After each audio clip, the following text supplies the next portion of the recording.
그림을 한 장 이 시간에 보겠습니다.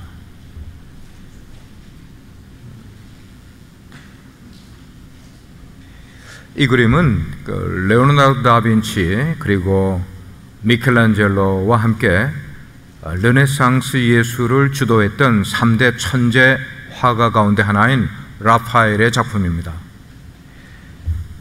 가로가 약 3m 정도 되고 세로가 한 4m 정도가 되는 굉장히 큰 그림인데, 일반적으로 그림은 한 캔버스에 그림을 하나의 주제를 보통 다 그렇게 그리잖아요. 근데 지금 여러분이 보시는 이 그림은 위쪽에는 변화산 위에서 예수님이 변형된 모습, 영광스러운 변형된 모습이 한 그림이 있고, 아래에는 산 아래에 비참한 우리 인생의 모습을 그려놓은 그런 그림입니다. 라파엘은 바로 이 누가복음 9장에 우리가 읽은 이 본문을 배경으로 이 그림을 그렸는데 그의 유작품입니다. 명화 중의 명화입니다. 이 두 개의 다른 장면을 라파엘이라는 화가는 한 화폭에 그리면서 위에는 산 위의 영광이 그려져 있고 아래로는 정말 산 아래에 살아가는 사람들의 그 비참함과 대조를 시키고 있는, 영광과 비참함을 대조를 시킬 목적으로 이 그림을 이렇게 그렸어요. 산 위에는 거기를 내려오고 싶지 않은, 왜 영광스럽고 변형된 그런 아름다운 그런 모습이 있는데, 산 아래에 보게 되면은 우리 삶의 현실 속에서는 처참함이 있고 죄악이 있고 실패가 있고 절망이 있는 그런 모습을 나타내고 있는 거예요. 바로 이 일의 요지는 뭐냐면, 예수님께서 영광의 밤을 변화산 위에서 보내시고 변형을 경험하시고 하나님이 거기에 함께 하심을 경험을 하고 모세와 엘리야도 있는 것을 본 다음에 그 다음날 아침 예수님이 제일 사랑하시는 그 세 명의 제자 베드로, 요한, 야고보를 데리고 산에서 내려오셨는데, 산에서 내려오시자마자 산 아래에서 예수님과 일행을 기다리고 있던 그 많은 무리들이, 성경에 보니까 큰 무리들이 굉장히 예수님을 반갑게 맞이하고 있는 그런 모습이에요. 자, 이 큰 무리들이 아침 햇살을 받으면서 내려오고 있는 예수님과 그 제자들의 일행을 반갑게 맞이를 했다. 반갑게 맞이를 했다. 아니, 예수님과 제자들을 반갑게 맞이할 이유가 뭐가 있겠어요? 그 이유가 있는데, 그건 뭐냐면은 예수님의 제자들이 해결하지 못한 일들을 예수님의, 그러니까 제자들의 스승인 예수님은 해결해 주면은 좋겠다는 그런 기대감이 지금 무리들 가운데 있었기 때문에 예수님의 내려오시는 것을 굉장히 반갑게 맞이하고 있는 거예요. 속된 표현으로 하면은 구경거리가 있게 되니까 사람들이 어마어마하게 몰려들게 된 것이에요. 제자들이 손 썼는데도 불구하고 제자들이 해결하지 못한 그 상황을 그들의 선생은 어떻게 해결을 해 주려고 할까라는 궁금증을 가지고 무리들이 지금 예수님을 맞이하고 있는 것이에요. 이거를 어떤 이야기로 하게 되면은 시골에 닭싸움을 시켜놓고, 시골에 뭐 구경할 게 뭐가 있겠어요. 그러니까 종종 닭들을 싸움을 시켜놓고 사람들이 몰려들어서 그 닭싸움하는 것을 구경하는 것처럼 지금 사람들이 모여서 무언가를 지금 구경을 하는데, 그 이슈는 뭐냐면 귀신 들린 아이, 그 귀신 들린 아이 속에 들어있는 귀신과 이제 내려오시는 예수와 싸워서 누가 이길까를 구경하고 싶어서 지금 사람들이 몰려드는 것이었어요. 예수가 이기는가? 아니면 귀신이 이기는가? 우리가 한번 보자는 거예요. 그런데 그 무리들 가운데 한 사람은 달랐어요. 한 사람은 무리들처럼 호기심을 가지고 그런 싸움의 승리에 관심을 가지고 있는 것 아니라 예수님에게 결사적으로 달려들어서 자기의 문제를 해결받고 싶어하는 한 사람의 이야기가 오늘 여기에 나타나고 있어요. 다시 말씀드립니다. 무리들의 모인 그 관심은 그냥 호기심이었어요. 예수님이 귀신을 쫓아내는가 못 쫓아내는가 한번 보자, 그 관심으로. 그렇지만 이 귀신 들렸던 아이의 아버지의 관심은 아들의 치료에 있었기 때문에 그냥 예수님을 붙들되 그냥 붙든 것 아니라 무리 가운데 뛰어나오면서 Teacher, I beg you 그랬어요. I beg you. Look at my son. 다른 말로 표현하면은 Please do something for my son. 내 아들을 위해서 무언가를 좀 해주십시오. 내 아들을 돌봐주십시오. 이 아들은 나의 외아들입니다. 선생님, 제 아들의 입에서 쏟아지고 있는 저 절규를 들을 때마다 제 마음은 아버지로서 너무나 아픕니다. 내가 찢어지는 것 같아요. 그러니까 please, please.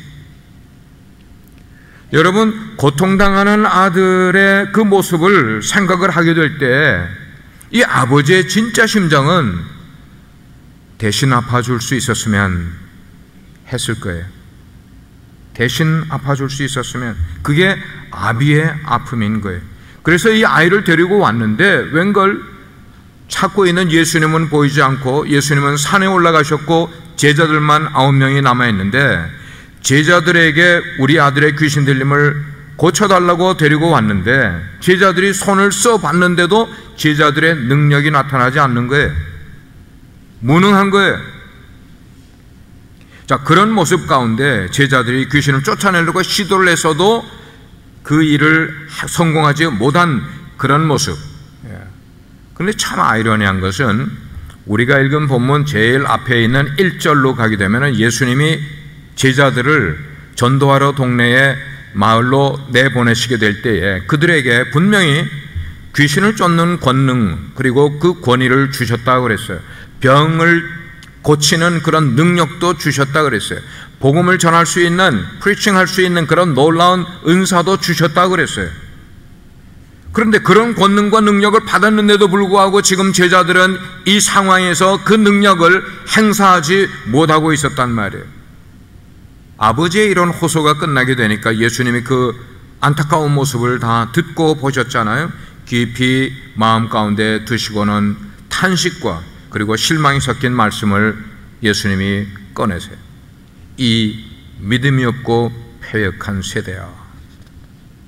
예수님의 이 말씀은 굉장히 우리의 마음을 진동시키는 그런 말씀이에요. 제가 지난번 설교, 지난주에서 우리 주님께서 이렇게 제자들을 책망을 하시고 탄식을 쏟아내시는 것은 제자들만 아니고 이 아이의 아버지의 믿음 없음도 포함해서 그런 탄식을 하셨다고 말씀을 하시면서 하나를 애들을 하셨어요. 그것은 뭐냐? 오늘날 믿음은 없이 우리의 삶의 기적만 바라고 신앙생활을 하고 있는 우리들의 모습, 이 모습을 보면서 예수님이 한탄하고 탄식하시는 모습도 된다. 제가 그렇게 말씀을 드렸더랬어요.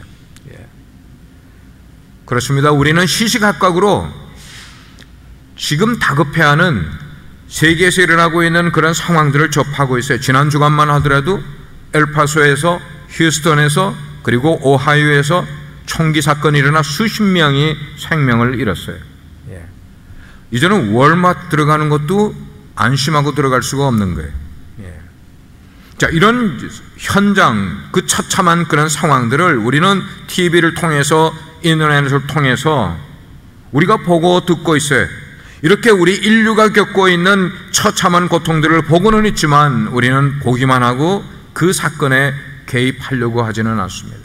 그 사건을 위해서 우리가 할 수 있는 어떤 능력을 나타내려고 하지 못하고 있어요.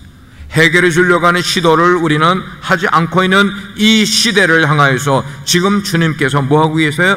탄식하고 계시는 거예요. 이 믿음이 없고 패역한 세대라고 말씀을 하고 있는 거예요. 자, 보십시오. 제자들은 지금까지 예수님과 함께 적어도 3년이라는 시간 동안 동고동락했던 분들입니다. 그리고 귀신을 제어하는 능력도 주님으로부터 부여받았습니다. 그런데도 스스로는 행하지 못하고 있는 거예요. 능력은 받았는데 행하지 못하고 있는 제자들, 우리가 예수님을 믿으면 그냥 믿음으로 끝나는 것 아니라 하나님이 믿음과 함께 우리 속에 능력을 주시고 은혜를 주시고 그리고 은사를 주시는데, 여러분 하나님이 우리에게 주신 능력을 사용하고 계십니까? 테스트하고 계십니까? 하나님이 나에게 어떤 능력을 주셨는지 테스트하지 않고 우리는 몰라요. 주변에 있는 그런 불신 세대들을 향해서 우리 주님께서 실망과 아픈 마음을 표현하시기를, 믿음이 없고 패역한 세대여, 내가 얼마나 너희와 함께 있으면서 너희에게 참으리요. 예수님의 고통은 사람들에게 버림받은 것과 십자가에 달려 피 흘리며 고통스럽게 돌아가신 것만 예수님의 고통이 아니라, 예수님을 불신하는 사람들 그리고 제자들의 무능함을 바라보는 그 고통이 예수님의 고통 가운데 한 부분을 차지하고 있음을 우리는 알아야 돼요. 우리가 우리에게 주신 그리스도인으로서의 능력과 사명을 제대로 감당하지 못하면 그것도 역시 우리 주님을 고통스럽게 하는 일부분이 될 수 있음을 우리는 알아야 되는 거예요.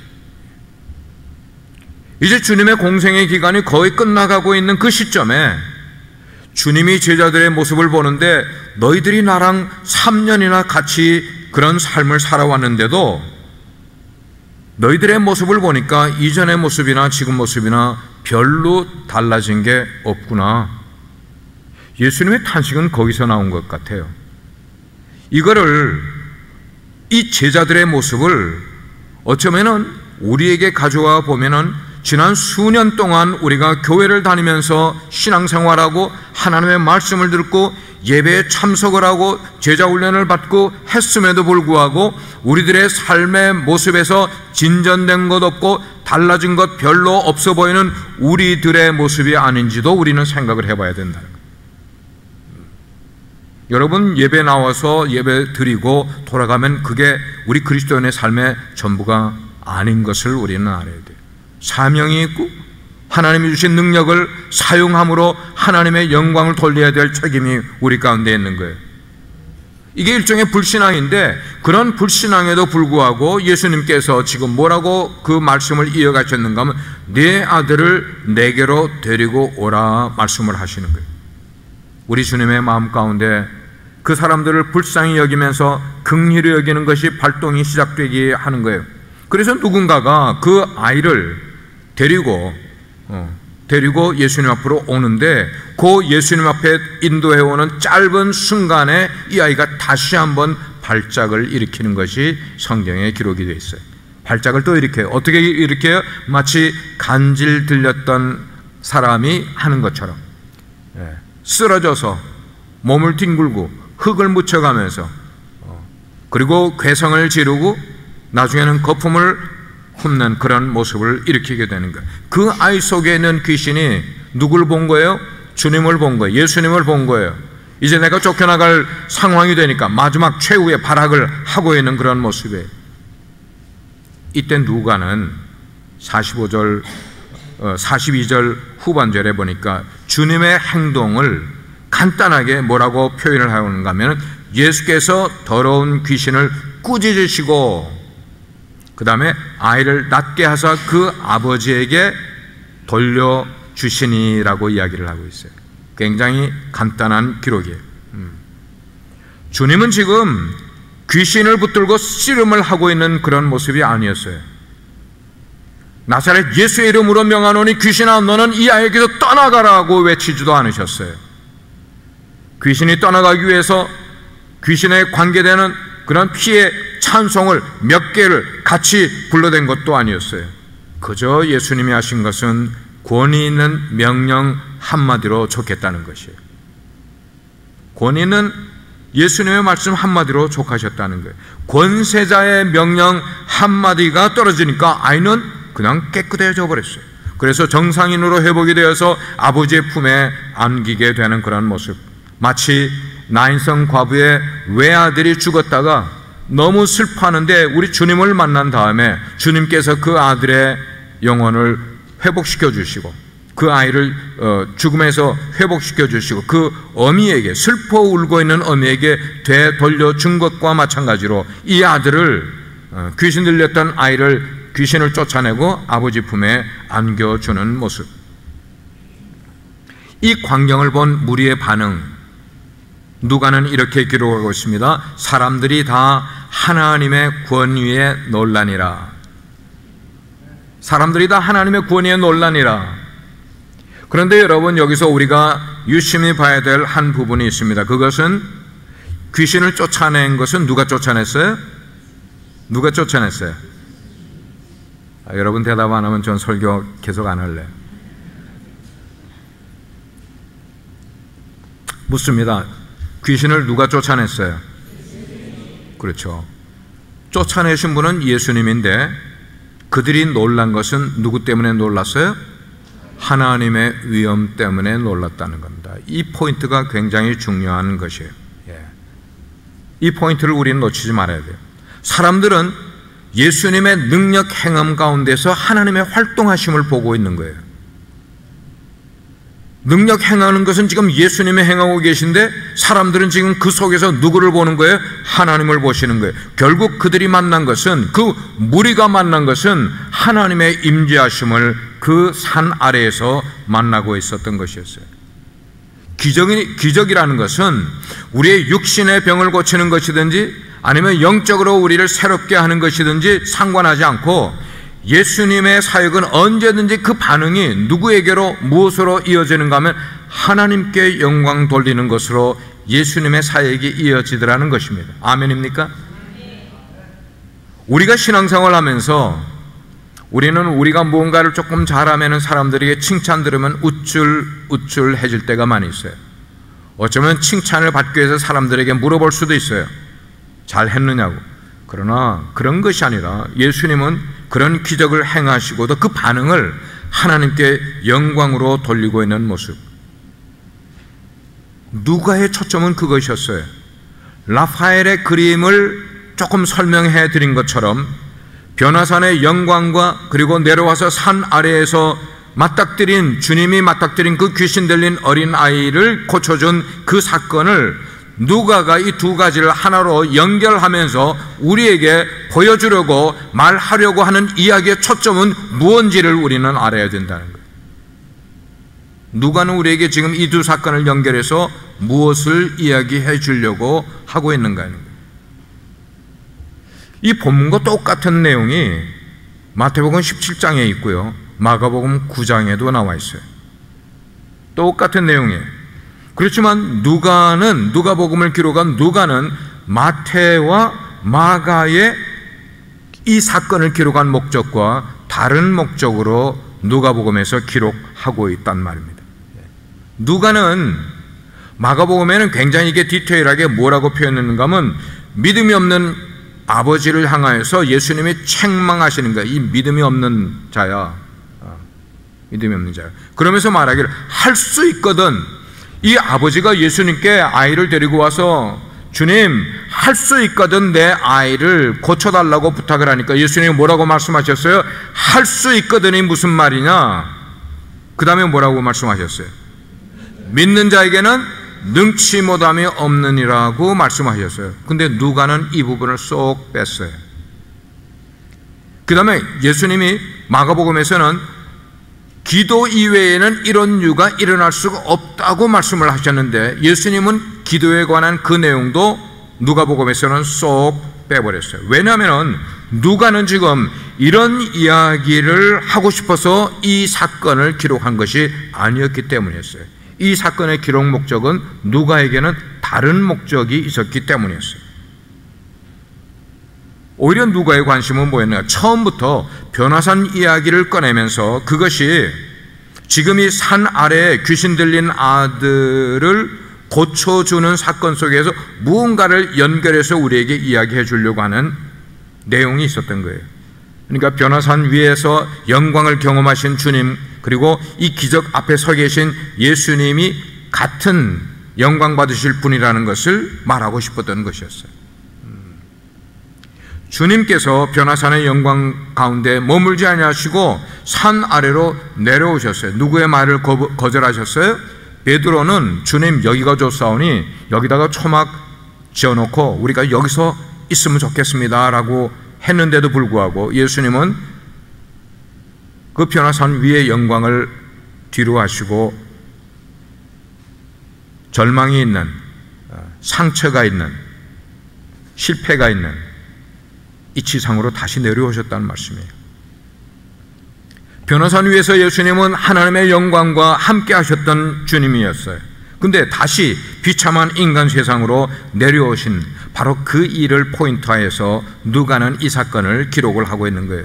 특별히 내려오셔서는 예수님의 9 제자들이 행하지 못하였던 그 일을 주님께서는 능히 행하실 수 있는 분이라는 것을 누가가 그거를 드러내고 있는 모습이 이 사건의 모습이었어요. 예수님 안에는 하나님의 능력이 역사하시는 모습이 있습니다. 주님을 통해서 하나님의 위엄이 드러나고 있는 모습을 누가가 드러내기를 원했어요. 누가는 지금 이 점을 부각시키기 위해서 다른 잡다한 이야기들은 다 거두절미해버리고 당신이 누가가 지금 주장하려고 하는 이 부분으로 지금 끌어오고 있는 것이에요. 그래서 어린아이를 치료하심으로 긍휼의 기적을 일으키고 계시는 우리 주님의 모습을 드러내고 있는 거예요. 믿음에 대한 도전 대신 예수님은 긍휼히 여기시는 분이심을 또 드러내고 있습니다. 기도가 중요하지만 기도에 대한 도전보다는 긍휼히 여기시는 주님을 사람들에게 나타내기 위해서 거기에 초점을 맞추고 있는 그런 모습. 그 결과로 큰 무리가 뭐라고 반응을 나타내고 있어요?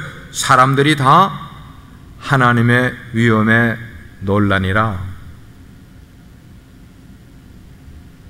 여러분, 오늘 말씀의 초점은 기적이 아니고요, 귀신 들린 아이를 쫓아낸 이 일이 초점이 아니고, 지지난주에는 거기다가 초점을 맞췄습니다마는 오늘 말씀의 포인트는 예배입니다. 예배입니다. 우리가 매 주일마다 예배에 이 자리에 나와서 하나님께 예배를 하고 있지만 우리 가운데 많은 사람들은 단지 호기심 때문에 나와 예배하는 자들도 많이 있을 수 있기 때문인 거예요. 근데 예배는 호기심으로 주님을 만나는 것이 아님을 우리는 알아야 돼요. 예수님이 변화산에서 내려오시게 되니까 많은 사람들이 산 아래에서 예수님을 보자마자 뭐 했어요? 굉장히 반겼어요. 굉장히 반겼다 그랬어요. 근데 우리가 지금 나와서 예배 드리고 있는 우리들의 모습이 예배를 드리면서 주님을 그렇게 반갑게 맞이하고 예수님 반가운 모습으로 우리가 표정을 그렇게 하면서 지금 예배를 드리고 있는지를 우리 스스로 한번 생각해 봐야 돼요. 제가 보니까 어떤 분들은 빚쟁이를 만난 것처럼 얼굴이 그냥 굳어있는 그런 모습. 아니, 하나님께 찬송 부르고 기도하고 설교 들으면서 예배 드리는 이 영광스러운 자리에 와 앉아 있으면서도 우리는 빚쟁이 앞에 나와 있는 것처럼 얼굴이 굳어 있을 이유가 있어요, 없어요? 없어요. 여러분, 얼굴을 이렇게 만져보시길 바라요. 굳어 있나 안 굳어 있나. 저는 설교를 해야 되기 때문에 교회 나오면 몇 번을 이렇게 마사지를 해요. 제 얼굴이 굳어 있으면 안 되니까. 여러분, 설교를 들으시면서도 얼굴이 굳지 않도록 노력하시면서 설교를 들으시기를 축원합니다. 만약에 우리 얼굴이 하나님을 만나고 예배하면서도 굳어있는 그런 모습이라면 세상에 하나님을 모르는 사람들이 볼 때는 하나님을 믿는 사람들은 얼굴이 굳어있다. 그러면은 하나님을 왜 믿겠어요? 안 믿죠. 예배는 호기심으로 한번 참석해 보는 것이 아니에요. 예수님이 산에서 내려오시게 될 때 그 환영하는 무리들 가운데 한 사람은, 다른 사람들은 호기심으로 예수님을 기다리고 있었지만 오직 한 사람만큼은 호기심으로 예수님을 기다리지 않은 것을 우리는 알고 있잖아요. 그 아버지예요. 귀신 들린 어린아이의 아버지는 예수님께 호기심을 가지고 지금 만나고 있는 사람이 아니었어요. 그는 뭐예요? 자기의 모든 것을 걸고 예수님을 기다리고 있다가 예수님을 맞이한 사람이에요. 자기의 모든 것을 걸고 있었어요. 예배는 뭐냐?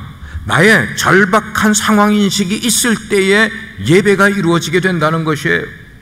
내가 절박한 상황이 있지 않는 그런 마음을 가지고는 하나님께 온전하게 예배를 드릴 수 없다는 말이에요. 우리가 6일 동안 어쩌면 만약에 주일날 썬데이에 일을 하지 않는다면 우리는 종일 뭐 하고 있어요? TV 앞에 앉아서 드라마 보고 있을 우리들인데, 드라마를 너무 오래 보니까 좀 지겨우니까 바람도 좀 쐴 겸 아는 사람 얼굴도 좀 만날 겸 그렇게 우리가 예배에 나오는 겁니까? 그건 아니잖아요. 내가 목사님의 말씀을, 그 성경 말씀을 잘 들으면은 좀 나은 생각을 갖고 인생을 살아갈 수 있지 않을까? 그래서 여러분 예배에 나오시는 겁니까? 그래서 설교를 들으시는 겁니까? 아마 지금 여기 예수님 앞에 모여있는 큰 무리의 대부분의 사람들은 그런 정도의 마음을 가지고 예수님을 만나고 기다리고 있었는지 모르겠어요. 그러나 그 가운데 한 사람, 이 아이의 아버지는 다가오는 주님을 향하여 소리 질렀다 그랬어요. shouting, screaming, 소리 지른 거예요. 신앙은요, 소리치면서 주님을 만나는 게 신앙인 거예요. 소리치면서 기도를 한 번 해도 정말 내 마음을 쏟아가지고 기도를 하고 찬송을 한 번 불러도 진짜 마음을 쏟아내면서 찬송을 부르는 그런 모습. 그게 어려워서 소리쳐 주님을 만날 수 없단 말입니까? 나는 여기에 지금 처음 나왔기 때문에 그게 좀 뭐라고 그럴까, 이렇게 익숙하지가 않아서, 그래서 나는 그렇게 소리쳐서 찬송을 부르지 못하겠단 말입니까? 신앙은 나의 현재 상황 때문에 소리쳐서 주님께 요청하는, 도움을 요청하는 것, 그게 바로 신앙생활임을 믿으시길 바랍니다. 우리가 예배에 나올 때 하나님 예수님, 그리고 예수님을 만났을 때 거기서 끝나는 것 아니라 우리의 신앙이라는 것은 그 주님 앞에 나아가 어떻게 돼요? 절규하는 것처럼, 이 아이의 아버지처럼 절규하듯이 스크리밍하고 샤우팅하고 크라잉 아웃하고 그렇게 주님을 찾는 것, 이게 예배라는 의미예요. 이 목사님, 저 예배 자리에 수도 없이 나가봤어요. 수도 없이 나가봤는데 별로 기대할 게 없었더라고요. 내가 사역자들을 여러 번 만나봤는데 사역자들이 무능해서 별로 우리에게 도움도 되지 못하더라고요. 여러분 이렇게 생각을 하시는 부분이 있다면은 여러분의 신앙은 거기에서 낙심하지 말아야 된단 말이에요. 예수님 시대에 제자들이 무능했어요. 근데 지금도 사역자들이 무능할 수 있단 말이에요. 제자들이 무능할 수 있다고요. 그렇지만 주님께서는 그때도 능력을 가지신 분이고 지금도 여전히 능력을 가지신 전능하신 분이 바로 예수님이시라는 거예요. 아멘입니까? 그래서 여러분이 사역자를 바라볼 때 때로는 실망할 수가 있고, 여러 해 같이 지내면서 보니까 여러분이 기대했던 것보다 사역자들 가운데 약한 부분이 있고 모자라는 부분이 있어서 실망할 수 있을 거예요. 그러나 신앙은 사역자 앞에 나오기 위해서 나오는 것 아니에요. 주님 앞에 나오기 위해서 나오는 거예요. 아멘입니까?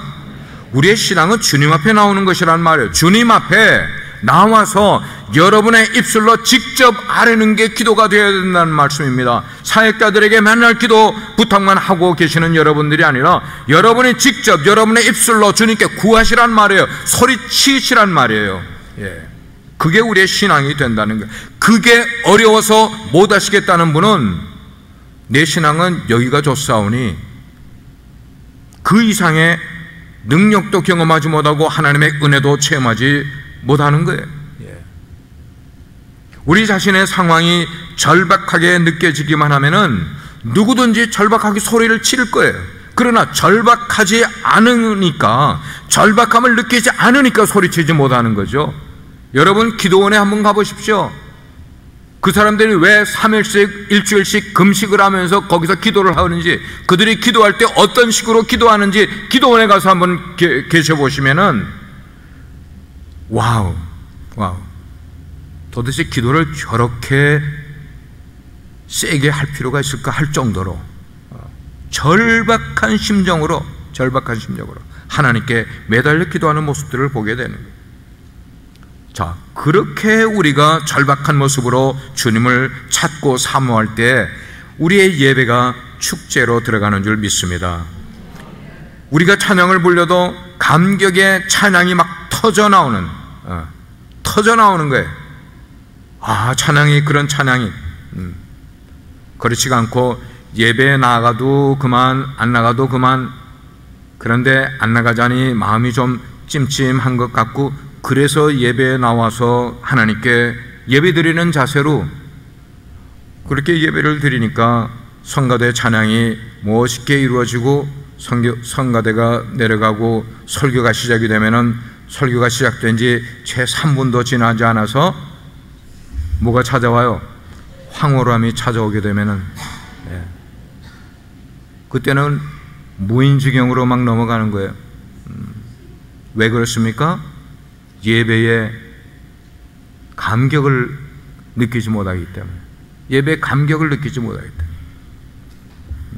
그런 사람들은 예배의 축제에 결코 들어가 경험을 할 수가 없게 되는 거예요. 그러나 만약에 여러분들이 이 예배의 자리에 나오셔서 오늘 이 본문에 나온 군중 가운데 소리치고 있는 그 아버지의 심정을 절반이라도 우리가 가지고 오게 되면은 예수님을 만날 수 있을 뿐만 아니고 주님을 체험할 수 있을 뿐만 아니고 이 예배의 순간이 그런 분들에게는 축제의 현장으로 들어가는 길임을 믿으시기를 바랍니다. 그런 역사가 여러분 가운데 일어나야만 되는 거예요. 그러므로 산에서 내려오는 주님을 우리가 사모하는 마음으로 맞아야 되는 거예요. 아멘입니까? 나올 때마다, 여기 예배에 나올 때마다 주님 변형되어서 영광의 몸으로 내려오시는 주님을 오늘도 만나기를 원합니다. 오늘도 만나기를 원합니다. 사모하는 우리 모습들. 그런데 우리 주님께서는 산 위에 그 영광을 뒤로 하시고 하산할 때에 왜 그렇게 하산하셨다고요?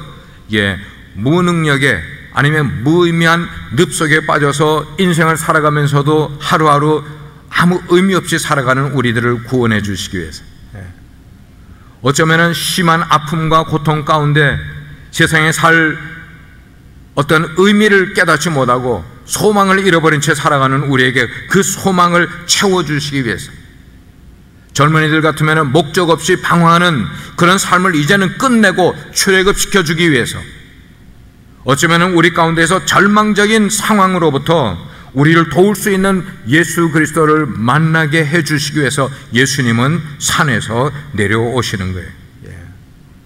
사랑하는 성도 여러분, 믿음이 없고 패역한 이 세대라는 이 주님의 탄식은 2000년 전에 끝나지 않았습니다. 오늘도 여전히 우리 가운데 그 말씀을 주고 계세요. 우리 스스로 예배의 자리에 안 나와도 된다고 생각을 하고, 또한 예배의 자리가 중요한 줄은 알고 있지만 매 예배 시간마다 주님께서 우리를 새롭게 만나 주시려고 하는 그 새로운 주님을 만날 계획은 갖지 못하고 이 자리에 나와 계시다면, 그런 분들은 주님의 깊은 탄식을 만들어내는 믿음 없는 사람이 아니고 무엇이겠어요? 우리는 예배에 나올 때 믿음 있는 사람의 모습으로 나와야 되겠어요. 어떤 사람들은 자기 나름대로 예수님을 대하는, 주님을 대하는 사람들이 있어요. 그렇게 자기 나름대로 대하는 사람은 결국 자기 나름대로 예수님을 배신할 수도 있는 거예요. 이게 무서운 거예요. 저는 아주 어릴 때부터 교회를 다녔지만 제 눈으로 내가 믿는 주님을 정말 확인하고 싶고 정말 만나고 싶은 그런 마음, 그게 가득 소원으로 자리했던 거예요. 지금도 예배 드릴 때마다 그 예수님을 동일하게 만나기를 원하고 그 예수님을 체험하기를 소원을 가지고 예배에 임하고 있어요. 사랑하는 성도 여러분, 주님이 계신 그곳에서 있는 그대로 만나시는 여러분 되기를 축원합니다. 예수님의 모습이 변화산에 계신 그 영광스러운 모습일 수도 있고, 어쩌면 귀신을 쫓아내시는 능력의 예수님일 수도 있어요. 그런 영광의 주님을 만나게 될 것이에요. 예수님께는 우리 인생이 가지고 있는 어떤 문제도 예수님 앞에 가지고 나갔을 때 해결받지 못할 문제는 세상에 없어요. 비록 여러분들이 만나본 제자들, 여러분들이 만나본 사역자들은 도와주기에 무능한 사역자들이라 할지라도 여러분이 지금 예배하고 있는 주님께서는 여러분을 도우시기에 전능하신 분이라는 것을 믿으시길 바랍니다. 예수님은 전능하신 분이세요. 그분은 전능하신 분이세요. 저와 여러분은 바로 그 전능하신 그 예수님 앞에 나가서 우리의 자녀를 구해야 되는 거예요. 우리의 이웃들을 구해야 되는 거예요. 뿐만 아니고 복음을 힘있게 증거하는 하나님의 백성이 되어야만 되는 거예요. 그런 하나님의 백성들 여러분 모두가 될 수 있기를 주의 이름으로 축원합니다. 이 시간에 우리가 한번 찬양을 부를 텐데, 저가 여러분이 한번 힘차게 찬양을, 아까 얘기한 것처럼 샤우링하는 그런 모습으로 찬양을 부를 텐데, 전능하신 나의 주 하나님 한번 같이 불러보겠습니다. 이 가사를 생각을 하시면서 주님, 오늘 이 찬송을 통하여 주님 만나기를 원합니다.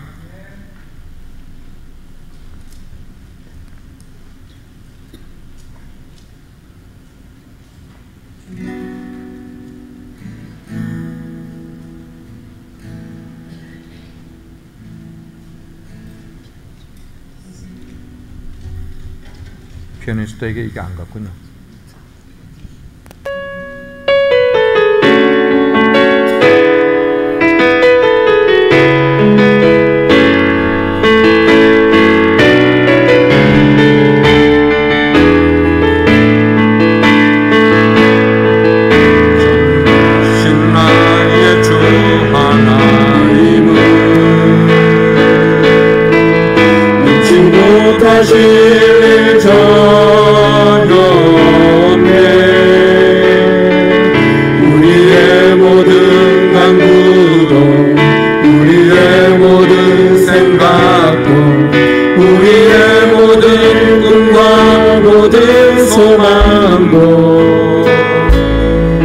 신실하신 나의 주 하나님은